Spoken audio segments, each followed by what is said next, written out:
Glória a Deus.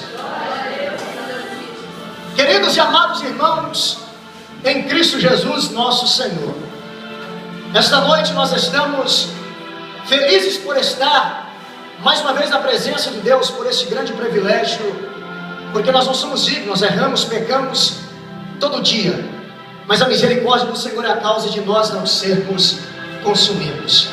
Pois bem, queridos amados, quando nós entramos dentro de um lugar como esse, um lugar santo, um lugar sagrado, onde a presença de Deus é manifesta no meio daqueles que buscam em espírito e em verdade, e quando nós damos lugar para o Espírito Santo, Ele opera no nosso meio. É por isso que você está sentindo essa alegria no teu coração aqui nessa noite. Não é porque um preletor está falando alguma coisa, é porque o Espírito Santo de Deus ele está tocando ao seu coração.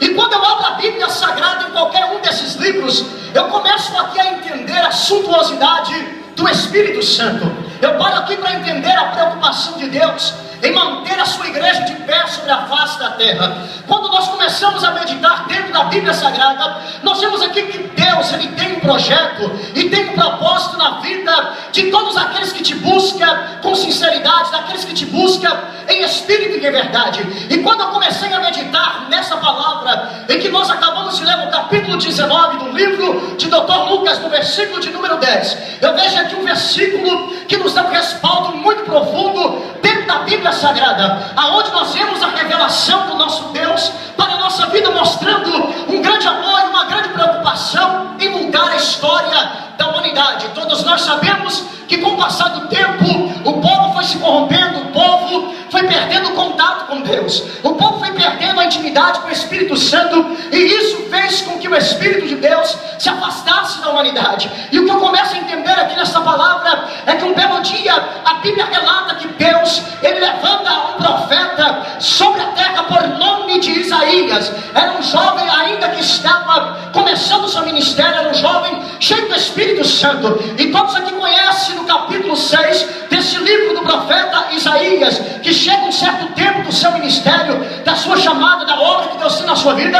A Bíblia nos relata que ele tem uma visão deslumbrante dos céus, ele vê o céu aberto e vê a glória de Deus, e no meio daquela glória que ele via, ele viu o Senhor assentado em um alto e sublime trono, e a Bíblia relata também que ele viu os serafins que sobrevoavam sobre aquele trono, dizendo: Santo, Santo, Santo é o Senhor dos exércitos, e toda a terra está cheia da sua glória. Então quando ele começa a ver aquela glória, aquela visão deslumbrante, para tudo tem um propósito, queridos. Deus então revela para ele algo muito profundo, e naquele meio tempo que ele está vendo aquela linda visão, ele ouve uma voz no céu que dizia: e agora, a quem eu enviarei? E quem há de ir por nós? Quando ele ouve aquela voz, ele fica um pouco preocupado, então ele começa a dizer: mas Senhor, não tem condições, não tem um ser humano na face da terra que pode o Senhor enviar. O povo está corrompendo, o povo está morto na fé. E naquele momento ele diz: Senhor, eu sou um homem pecador, eu não sou digno de pregar para esse povo, eu não sou digno de levar a tua palavra. Mas a Bíblia Sagrada diz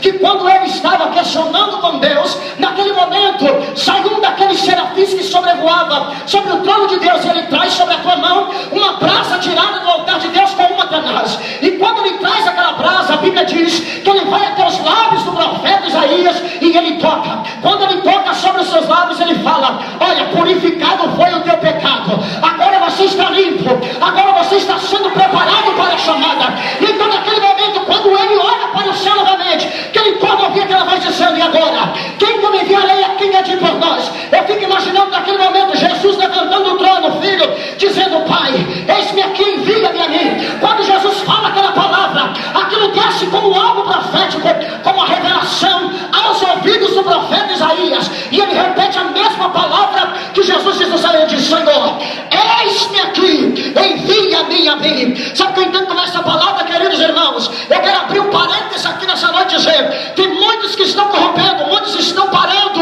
no meio da caminhada, e Deus está olhando para a terra, está procurando homens e mulheres que têm coragem para ele usar. E é você que está aqui nessa noite. Deus quer levantar a sua vida, Ele quer te usar de uma forma poderosa, porque você tem chamado de Deus, e só quem acredita, levanta a mão e dá um grito de glória, porque vai manifestar a presença de Deus. E naquele momento, queridos irmãos, Começa-se então uma chamada na vida daquele homem. Ele começa a pregar, ele começa a falar para aquele povo de Israel que eles tinham que se voltar ao Senhor, que eles tinham que voltar ao primeiro amor, que eles tinham que voltar a oferecer os holocaustos, os sacrifícios a Deus. E naquele momento ele começa a pregar, começa a ensinar para o povo, e ele começa então a pronunciar o advento do Messias. É por isso que é considerado esse livro como um livro messiânico, profeta messiânico. E ele começa a falar sobre muitas coisas, sobre o evangelho que viria sobre a face da terra, que mudaria a história da humanidade. Então naquele momento, quando ele começa a pregar, alguns começam a dar crédito, outros murmuram, outros levantam contra, e ele continua pregando. Naquele meio tempo o povo levanta de novo, o povo começa a dar crédito à voz que o profeta estava falando, porque ele era um porta-voz de Deus. O povo começou a entender que Deus queria algo bem mais profundo com aquela nação. Deus queria trazer aquele povo novamente ao primeiro amor, para que quando o Senhor abrisse os céus e derramasse a tua glória, que aquele povo pudesse sentir o impacto da presença do Espírito Santo. Mas o que me chama a atenção é que com o passar do tempo, o povo vai se esfriando novamente, o povo vai baixando a cabeça, vem vindo as dificuldades, as lutas, as provações, e eles começam a questionar: e agora? Aonde está Deus? E agora, profeta? O que é que nós vamos fazer? E aí o que me chama a atenção, queridos irmãos, é que no momento de escassez, no momento de muita prova, de muita dificuldade, Isaías olha para o céu e diz: Senhor, eu não sei mais o que eu vou fazer. Senhor, eu não sei o que eu vou pronunciar para esse povo mais. Eu prego, o povo não quer mais ouvir a tua voz. Eu estou falando com eles que o Senhor quer um conserto, mas ninguém está nem aí. Eu fico imaginando Isaías dizendo: Deus, eu vou parar por aqui. Não dá mais ficar insistindo com esse povo. O povo não quer compromisso com o Senhor. Eu não aguento mais, Senhor. As minhas forças estão se desfalecendo. Aí eu fico imaginando Deus falando: Isaías, preste atenção no que eu vou te falar. Eu te levantei no meio desta nação para uma grande obra. E por que é que você vai parar logo agora, Senhor?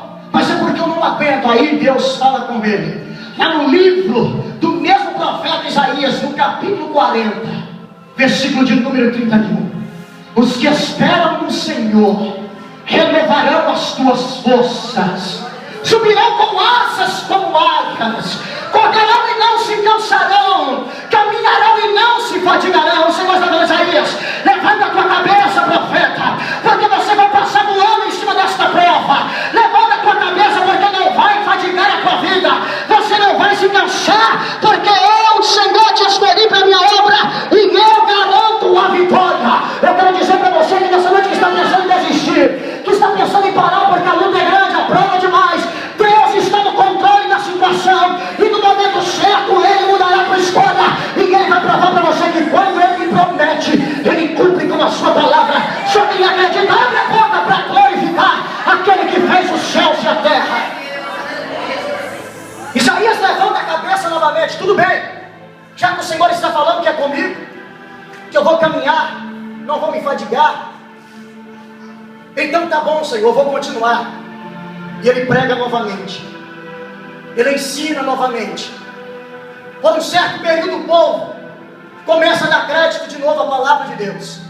Por um certo momento o povo reconheceu que Deus realmente estava querendo mudar a história daquela nação.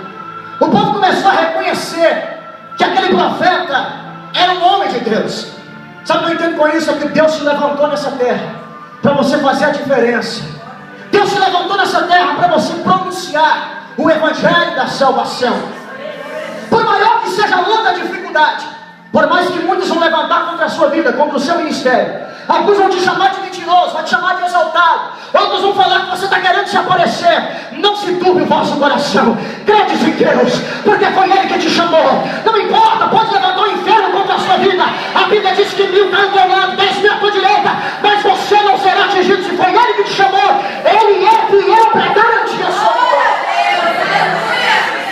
Foi Deus que te fez a promessa, não foi o homem. Ele cumpre com aquilo que Ele promete. E naquele momento, Isaías começa a ficar fraco de novo. Deus, não está tendo jeito. Eu estou insistindo, estou pregando, não está tendo jeito. Às vezes isso acontece com a gente. Pregamos todo dia para as pessoas, falamos que Deus quer mudar a história deles. Alguns acreditam, depois alguns começam a perder a fé.